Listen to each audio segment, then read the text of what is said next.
Welcome back to the Blues Society of Northwest Florida's weekly podcast. I say weekly because that's what I wish they were. Paul Stadden here, your normal host. Thrilled this week to be joined by a great player, great acoustic, electric, blues. I mean, anything you want to hear, Mike McCarthy can do it.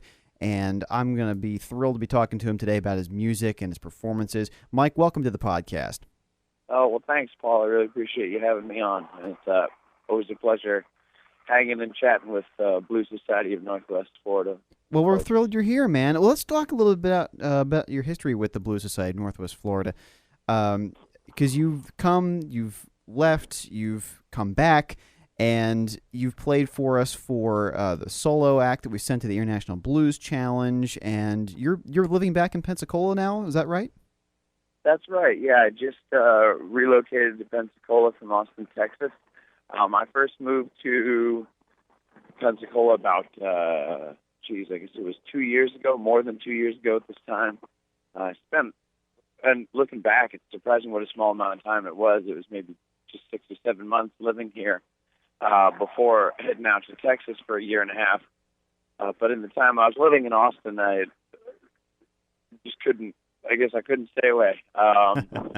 That's fair. Well, a couple times I just came, to town to see friends, and then I've been lucky enough and I guess connected enough to get a chance to get back through here and work on tour a couple times as well, which really was meaningful.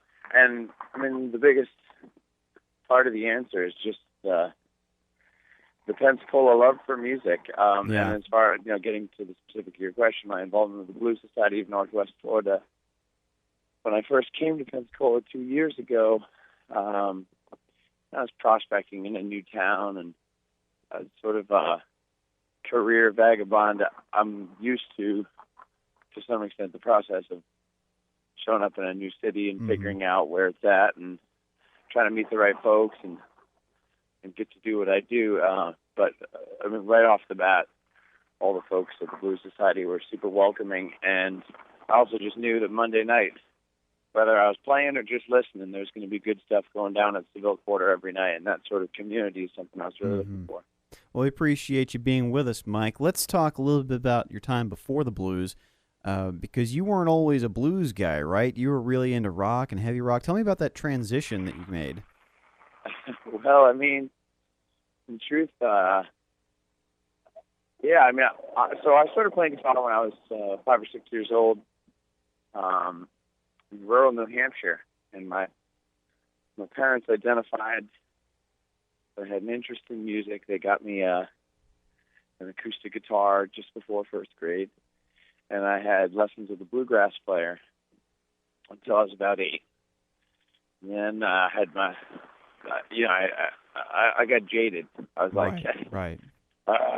Grizzled veteran. So I took a couple of years off, but what brought me back into music was hearing grunge bands in the early 90s, my older brother's CDs, right, Nirvana, and that sort of music, which led me, once that whole bubble burst, that led me into thrash metal. And so for years I was just a passionate fan of Dimebag Darrell especially, but a whole host of metal guitarists. But I found something really deeply satisfying in that music, just an energy and precision and aggression that was what I was looking for at that time in my life. But and so I was just a metalhead for years, but of the older guard of metal, the mid-90s thrash metal, which at this point is, it's actually probably considered back in vogue now. I think it's right. But I played in a metal band from the end of college in 2006 right through about 2010. And it was blues-oriented metal. I mean, slide guitar, aplenty. And so I think there's some indications of kind of where I really wanted to go musically over a longer term. But I loved playing metal. mean, it was just really high energy music. It's a really physical performance. And there's no question about what you're supposed to be doing at any given moment. It's you know, this sort of steel trap precision that it's really satisfying. And I still miss that sometimes, but sure. But you like what you're doing now. How did you kind of transition then out of being in thrash metal? And look, I'm a simpatico with you there. I mean, I'm as big of a fan of Kirk Hammett and Alex Skolnick and those kinds of guitarists as anybody else. But, you know, that's not what you're playing now to the crowd every single night. So how did that transition happen? I mean, I think it was a spiritual transition first, sort of, just because I just was not, I wasn't angry anymore. I wasn't soft anymore in the same sense. Not that that's all that metal is, but kind of youthful aggression. I think I mellowed out from that a little bit. So that's probably the biggest answer. But for me, the beginning of the end was the day that I found out that Dimebag Darrell was shot at a concert by a metalhead that really identified with like the violent lyrics in Pantera's music and blamed him for the breakup of the band. That for me was a philosophical aha moment where I was like, oh, right, this vibe is lame and I need to go find more peaceful and emotionally fulfilling rich music, you know? A wider range of emotions and thoughts about this world. So, I mean, that was the beginning of it, but that was back in 2004, and I would go on to play another 6 years of metal after that or something. But but what really was the final nail in the coffin, and I guess perhaps a poor choice of words in this context. Right. My co-band founder of A Dark and the Light, which was the band I played with for 4 years, 2006, 2010. Seth Roberts, close friend of mine, he died of cancer. He contracted leukemia. I say contracted. I mean, that's probably not the right word. Yeah. He was diagnosed with leukemia. He fought it pretty bravely for the better part of a year, and he passed away. And so I was going to have to rebuild from the ground up anyway. And I think he had a view of my vision of heavy music. And to me, a big part of what was heavy in music was something that the blues had a lot of, that the blues had more of than metal. Okay. I remember early on hearing, before I knew what I was dealing with, hearing Delta blues, and it sounded heavier to me than metal. Right, I mean, it sounded, or whatever it is that I was calling heavy in my mind. Right. I felt like some blues music had more of it. Was it an emotional standpoint that the music kind of gripped you more in terms of lyrical content and kind of the story and the journey of the artist, and maybe even, you know, the music side as well, not just the tone of the guitar, but the everything? Like, which part of it do you really felt like kind of gripped you in that heavy way? It's, you know what it is? I would describe it like this, right? Like, let's say you're watching like a cliche like fighting movie, right? Like where they're just different fighters. Who do you think is going to be like the more menacing fighter, right? The guy who's like yelling and blustering and talking a big game and threatening. He's got, you know, all sorts of spikes on his clothes, and he looks like, or is it the guy who just calmly and silently, you know, walks up to the ring? I mean, I feel like the blues has this, now there's party blues. There's party blues. Right. But I mean, the stuff that really speaks to me is your John Lee Hooker, you know, plodding, slow. There's a depth and density of emotion that just goes way beyond metal, in my opinion. I always felt like metal was trying to show you. Metal was trying, but blues was really showing it to. Right. Well, let's talk about your music then, because I think that you've really set up kind of your influence very well, and you've taken me on this journey now. Let's talk about the current music that you have recorded. Tell tell us about your website and tell us what you've recorded and kind of the impetus behind what you've written and recorded.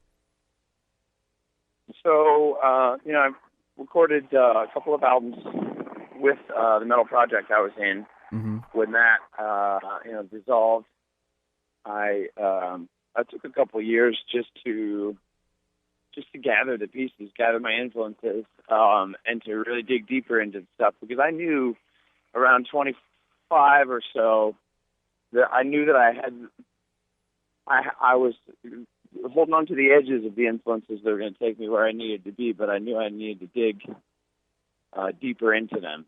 Yeah. And so, like, when I made my first solo album, I think that the ideas were coming together, mm-hmm. but I didn't have all the technical skills yet, and I still don't have all the skills I'm looking for, but I didn't have the skills to convey those ideas yet. But I knew I had to get that album out, and that's part of the thing too. When you're never really ready for your first experience with something like that, so you just have to do it, and then part of the process is, you do your first album, and then you learn, okay, this is what I could have done better. This is how I can back at next time. So right. So that's I did an album back in, this would have been in 2011, which is my first solo album. It was actually, there were a couple covers on there. It was a Woody Guthrie song I did on that album, but it was mainly original music. And early on, I think I felt limited by my medium a little bit, which is what I wanted, or at least what I thought I wanted. But when you come up playing solo acoustic guitar, yeah, there are a couple of master architects whose footprints are so large you can spend an entire career pacing back and forth inside of one of them. I mean, Dylan, right. Dylan is one way to do solo acoustic guitar. Mm-hmm. And, you're trying to tell a story, provide rhythm, provide melody,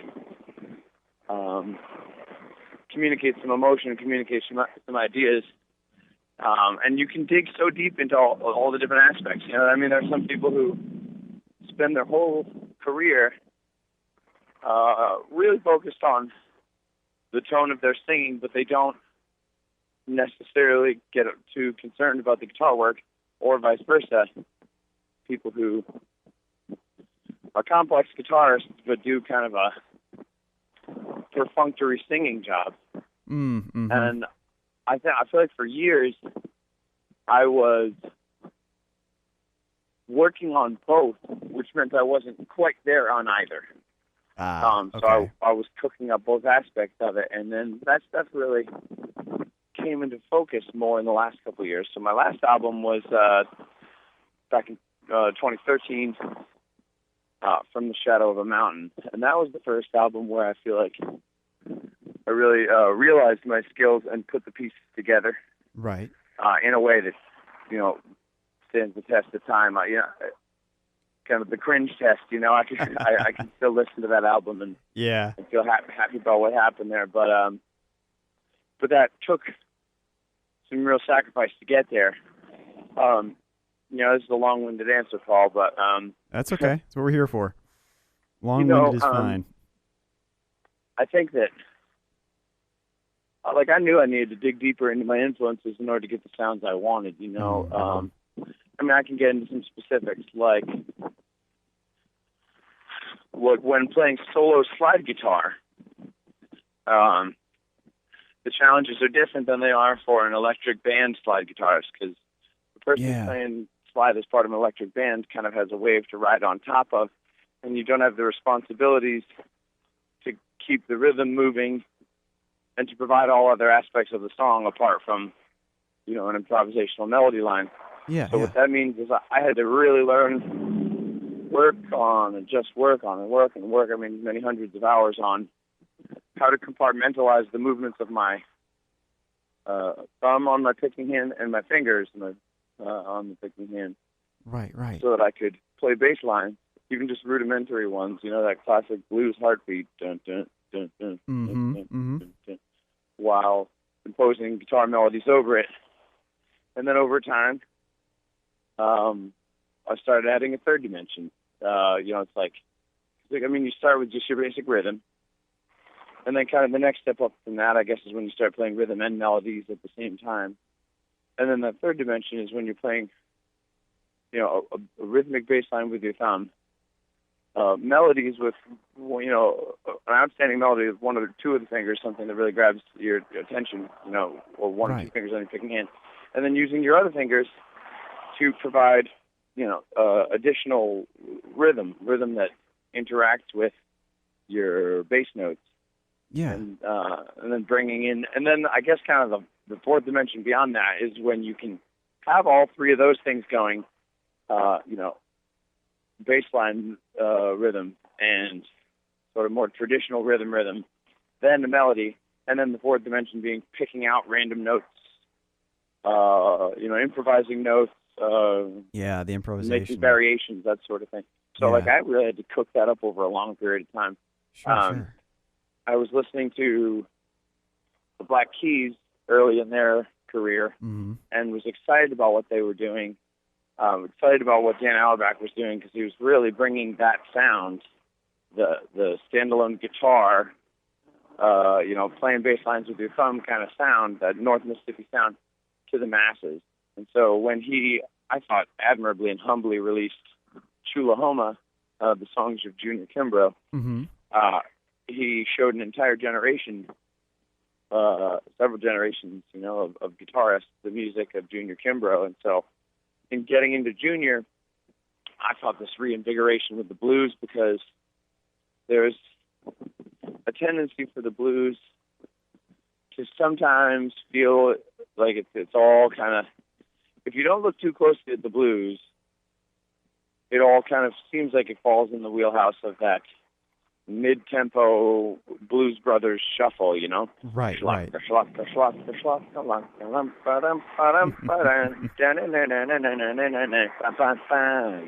Yeah. Just that sort of real smarmy kind of, hey, this is a party. I got a Cadillac. I'm smoking a cigarette. No, it's real like sort of white bread thing. And party blues is fine. Celebration blues is fine. Sure. There's nothing wrong with that. But I don't think that's really where the music comes from. Let's say historically, but I also want to say, to me, the most relevant stuff just doesn't come from that. The most relevant blues doesn't come from that sense of, I got a suit, you gotta have girl, I'm driving in a car, I'm smoking a suit. Yeah. To me, the stuff that really spoke to me more deeply, it isn't necessarily just like that real heavy-handed, I'm using this as therapy, I'm talking about my problems kind of thing. Right. But more like blues as an inevitable process of living, and not as like a calculated idea that you help pull off because you're wearing some kind of little hat. Right. Like there has to be 12 bars of the same kind of progression over and over again, or that kind of thing, where you get stuck in this structure. Well, I found that very refreshing about Junior Kimbrough, and also about John Lee Hooker, that these were guys who were down, they were totally down to stay in the one for the entire song, and take an idea and repeat it to the point where it goes beyond repetition and becomes a trance-inducing thing. Almost meditation kind of thing. Yeah, something like that. Yeah, and it's also, it's kind of like they're showing you like how extraneous it is to move around all these chords, and sort of how predictable it is when there's really so much you can get just right there in that home base. Right. But those two guys, Junior Kimbrough and John Lee Hooker, I started studying their style in a pretty in-depth way, and I knew I needed to put in serious time. They say if you want to learn a skill, what do they say, 10,000 hours or something crazy like that. The amount of time you have to put into a skill before it's automatic. I don't know if I'm at the 10,000 point with playing the kind of blues I like, but something that made a really big impact for me. I knew I needed some time to get better at guitar, and I knew I needed some time to record the album from the Shadow of a Mountain a couple of years ago. Yeah. At the time I was living in Gainesville, Florida. I was digging and working towards songs on that album. And I was crossing the street one day, and a car ran over my leg. I was on a bike, and the car crushed my left leg, and it was a compound fracture. The bone came out of my leg, and it was all twisted around. I didn't walk for 7 months. So I ended up going back to my parents' house in rural New Hampshire in the dead of winter, and spent 7 months just like waiting. And the best thing I could do with my time during that time was play a lot of guitar and think very carefully about what I wanted to happen with this album. Right. And so, I got run over the day after Thanksgiving. I started walking again. I think it was like the first week of May or something. I recorded my album 2 weeks after that, and a week after that, I arrived in Pensacola. Nice. Well, before we get going here, Mike, just make sure people know where to find you on Facebook and online. Where can people get your music?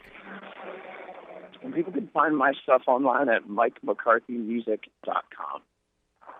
Simple. And there are links to my social media sites through there, but that's MikeMcCarthyMusic.com. Fantastic. Mike, thank you so much for joining me today. I appreciate all your time talking the blues. Go wow some people with your skills on an acoustic guitar, okay? I'm planning on it. And, you can find me at Seville Quarter at the regular, Monday blues jams most weeks. Excellent. And I'll be playing a lot around Fort Walton Beach, Pensacola, Destin this summer. And I'm just really looking forward to it. It was great to talk with you today, Paul. Fantastic. Great talking to you too, Mike. Thank you so much, man.